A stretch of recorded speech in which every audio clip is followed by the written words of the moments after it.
வணக்கம் நண்பர்களே, இன்றைக்கி நம்ம தோட்டத்தில் என்ன வேலை செய்ய போகிறோம்னா, இந்த மாதிரி முருங்கை மரத்தோட அடிக்கிளைகளெல்லாம் வெட்டி இன்றைக்கி அப்புறப்படுத்த போகிறோங்க. இது எதுக்காக நம்ம செய்ய போகிறோம்னா, இந்த மாதிரி அடிக்கிளைகளில் வந்து பூ பிடிச்சி அதில் பிஞ்சு இறக்கும். அந்த மாதிரி பிஞ்சு இறக்கும்போது பாருங்கள், இந்த காய் பாருங்கள் எப்படி வளைஞ்சிருக்கு பாருங்கள்.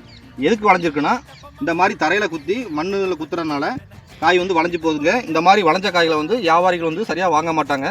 அதனால் நமக்கு இந்த காயும் வேஸ்ட்டாக தான் ஆகும். அதனால் இப்போமே நம்ம வந்து இந்த அடிக்கிளைகளெல்லாம் வெட்டி அப்புறப்படுத்திட்டோம்னா நமக்கு வந்து மேலே உள்ள கிளைகள் வந்து நல்லா ஸ்ட்ராங் ஆகும். அதே மாதிரி மேலேயும் நமக்கு வந்து நல்லா பூ பிடிச்சி பிஞ்சுகளை இருக்குங்க. அதனால் இன்றைக்கி இந்த அடிக்கிளைகளெல்லாம் வெட்டி இன்றைக்கி அப்புறப்படுத்த போகிறோங்க.